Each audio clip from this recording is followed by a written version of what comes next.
Herzlich willkommen zu das Bibeltrainingkurs über das Buch Hohelied der Lieder, das Herzensreise der Braut Christi. Die Bibel sagt, sein Braut hat sich bereit gemacht. Und die ganzen Gläubigen heutzutage, die wach sind, die machen sich bereit. Aber eigentlich, diese bereit gemacht ist ein lebenslanges Suchen und Seelentransformation wirklich in das Ebenbild Jesu. Natürlich, Gott gibt mehr und mehr Gnade. Die Offenbarungen, Spitze nehmen zu heute. Man kann hineintreten an den Zug. Es geht immer noch. Aber Leben mit Gott, geformt zu werden. Und auch, wie es sagt, die Leute, die 12 Stunden gearbeitet haben, haben die gleiche, die für 1 Stunde gearbeitet. Aber eigentlich, wir freuen uns, dass man die Hitze des Tages getragen hat, diese Zeit mit Gott. Aber die Neuen, die kommen für nur 1 Stunde, kriegen das gleiche Belohnung. Gott ist gut. Preis dem Herrn. Okay, ich möchte das noch einmal ein bisschen weitergehen. Wenn du es nicht weißt, den Weg zu Reife und zu Nahrung und den Weg wirklich in die Fülle Gottes zu kommen, du Schönste unter den Frauen, so geh hinaus den Spuren der Herde nach. Die Spuren der Herde. Hier möchte ich wirklich bleiben für noch eine Clip. Es sagt in der Bibel 2. Timotheus 3, Vers 10, du aber, Paulus spricht zu Timotheus, die so 14 Jahre mit ihm, angefangen als junger Mann, bis der Apostel dann sein Leben beendet hat, in Gefängnis und so weiter. Er sagt zu diesem jungen Mann, du aber bist meiner Lehre gefolgt, meinen Lebenswandel, meinem Vorsatz, meine Ziele, meine Glauben, meine Liebe, meine Ausharren, meine Geduld mit Menschen. Du hast das alles gesehen und du weißt, dass aus all meinen Leiden der Herr hat mich gerettet. Ja, Timotheus lebte wirklich in als Diener, als Teamplayer, für den Apostel Paulus. Und als Paulus dann in den Himmel gehen wollte, sein Mantel ist wirklich auf Timotheus gefallen. Es ist ein Vorrecht, wenn man die Gelegenheit hat, mit Mutter und Väter im Glauben zu dienen. Da ist wirklich ein Prozess, wo man auch dann die doppelte Portion für dann deinen Dienst bekommen kannst. Ich wollte auch ein bisschen sagen, wo finden wir diese Leute? Ich habe gesagt, in der Bibel können wir ganz viele von dieser Wolke von Zeugen finden, aber auch wir können finden Menschen in der Kirchengeschichte. Biografien von Missionaren, Vorbittern, Evangelisten, Martyren, Mystikern, Reformatoren, Berichte vergangenen Erweckungen, die zeigen uns auch die bewährten, guten Wege der Vorzeit, diese Fußstapfen, die uns zu Ruhe und zu Erfolg und dass wir durchkommen, führen können. Alle die Menschen, die vor uns gegangen sind, gestern und immer noch heute. Da möchte ich auch noch ein paar Menschen danken und ehren, die in mein Leben so geprägt haben. Und noch eine, wovon ich gelesen habe, die mir sehr geprägt hat, war die Frau Catherine Booth. Sie war die Mitgründerin der Heilsarmee. Und ich habe ein dickes Buch über ihr Leben von ihrer Enkeltochter gelesen, als ich war vielleicht 26 und ich war schwanger. Mein Mann und ich haben das zusammen gelesen, getrennt, aber beide gelesen. Und ich war schwanger mit unserem ersten Kind. Und ich habe mich gedacht, oh, jetzt, wie mache ich das mit Kindern und so weiter? Wie kann ich Gott dienen? Und dieses Buch von Catherine Booth hat mir so ein Vorbild gegeben, weil sie und ihr Mann haben beide den Heilsarmee gegründet und geleitet und voll hingegeben als ein Team, und sie hatten 8 Kinder, und mit allen 8 Kindern hat sie auch Gott gedient und die Kinder mitgebracht. das war für mich so ein Vorbild, dass ich und Mike haben entschieden, wenn unser Kind ein Tochter ist, wir werden sie Catherine nennen, damit jedes Mal, wenn ich Catherine sage, ich könnte erinnern, Catherine Booth hat Gott gedient, sogar mit 8 Kindern. Und ich wollte mein Herz ermutigen und diese Frau war so vorbildlich in ihrer Ehe, in ihrer Familie und in ihr hingegebenes Leben.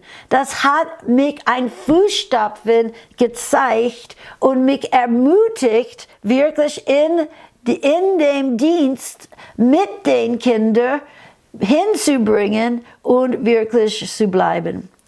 Dann, als ich noch in der Bibelschule war, als ich 19, 20, 21 war, hatte ich das Buch von Race Howells Fürbitte ändert die Welt gelesen. Und er war ein Fürbitter in Wales und er hat eine Bibelschule am Ende seines Lebens gegründet und die Bibelschule wurde dann in dem Zweiten Weltkrieg durch diesen Mann, die sein ganzes Leben trainiert wurde als Fürbitter, die haben sich hingegeben, die ganze Bibelschule, 9 bis 12 Stunden pro Tag zu beten, genauso als ob sie kämpften auf den Frontlinien mit den Soldaten, um diese Zweite Weltkrieg und der Macht der Finsternis zu besiegen, die Europa gefangen nehmen wollte. Und dann, ich habe das Buch gelesen und ich habe gesehen, wie diese Schule, wie sie gebetet haben und wie er gelehrt wurde, man gewinnt eine Position im Gebet, wo man dann Autorität hat. Und wenn man diese Position, man identifiziert sich, gewinnt, dann öffnet sich auf diese Ebene nicht nur eine Antwort zum Gebet, sondern es öffnet dann eine ganze Quelle, wo diese Wahrheit und diese Gebet, diese Stufe, du kannst das immer benutzen. Das war für mich so ein Schlüssel. Und ich habe zu Gott gesagt, Gott, wenn es eine Bibelschule oder ein Ort wie das ist, die Geschichte schreibt und beeinflusst durch Gebet, da möchte ich hin. Und so, als wir nach Deutschland gesandt wurden und hatten eine Bibelschule, Fürbitte Gebet wurde ein von den Säulen von Glaubenszentrum in die 70, 80er, 90er Jahre und bis heute in Glaubenszentrum. Und Gott hat uns so einen mächtigen Geist des Gebets und Durchbruchs gegeben, damals für Deutschland und Europa. Und ich muss sagen, ich glaube, ich hatte von diesem Mann wirklich einige Schätze, die mir etwas gegeben hat, in diese Dimension des Gebets zu wirken. Dann möchte ich von ein paar Helden auch, die sind alle im Himmel, aber ich habe sie persönlich erlebt. Die waren nicht nur von Büchern oder so, aber in der Bibelschule, wo ich gegangen war, Gordon Lindsay, er war damals 70 Jahre alt, 67 oder 65 bis 67 Jahre alt. Und er hat Gott, seit er auch 18 Jahre alt war, gedient. Und die Bibelschule, Christ for the Nations, war das letzte Werk, das Gott auf sein Herz gelegt hat in sein langes Leben. Aber dieser Mann war auch für mich, ich habe nur ihn betrachtet, ich habe nie ein Gespräch mit ihm gehabt. Aber ich habe sein Leben gesehen. Und ich habe einen ganz normalen Mann gesehen, die nicht besonders auffällig war. Aber wenn ich ihn anschaute, eins wusste ich, er hatte Kraft mit Gott. Er hatte Kraft, Himmel auf Erden zu bringen. Er hatte Kraft, wirklich das Reich Gottes in der Welt zu bringen. Ich war fasziniert, weil ich sah, er laufte mit Gott. Und das hat mich auch als ganz normaler, nicht auffälliger Mensch ermutigt. Ich sah mich nicht als Prediger, ich sah mich nicht als Kinderarbeiter, ich sah mich nicht als Lobpreissänger oder Musiker, das war ich alles nicht. Aber ich habe gesagt, Gordon Lindsay hat die Welt beeinflusst durch seinen Draht zu Gott. Und das hat mir auch ein Teil von der Vision, die in mein Herz ist, gegeben. Gordon Lindsay ist gläubig geworden durch Parham. Er war der Mann, wo der Heilige Geist gefallen ist in seiner Bibelschule. Er hat gearbeitet mit John G. Lakes und mit Heilungsselten. Dann ist er mit William Branham, hat die ganze Zelt-Evangelistin vereint, koordiniert, diese ganze Bewegung Gottes. Und er hat aus dieser Zelt- und Befreiungs- und Heilungserweckung, er hat eine Zeitschrift ausgebracht, Stimme des Heilungs, das ging durch die ganze Welt, alle Nationen. Er hat dann die ganze Heilungen und Wunder Zeugen gegeben und das verbreitete sich auch weltweit. Und dieser Mann hat dann Missionsgemeinden gebaut, überall in alle Länder. Und sein letzter Auftrag war diese Christ for the Nations Bibelschule, wo ich gelandet war, in seiner Pionierphase. Und das war voll des Heiligen Geistes. Das war wirklich eine Erweckungsbibelschule. Und das war gerade in dem charismatischen Spitzerweckung und die Jesus-People-Zeit. Und die ganzen jungen Leute und die Charismatischen kamen zusammen in diese Bibelschule und es ist explodiert. Und von dieser Bibelschule sind wir ausgesandt nach Deutschland.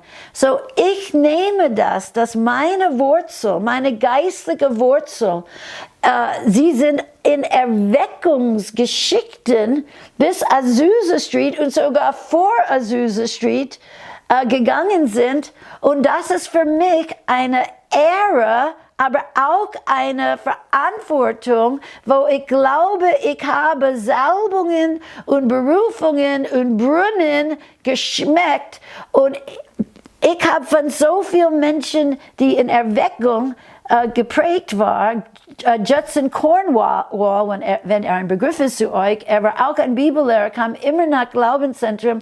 Er war wirklich einer von den Pioniere von dem Thema Lobpreis und Anbetung. Und er hat so viel in uns freigesetzt und investiert.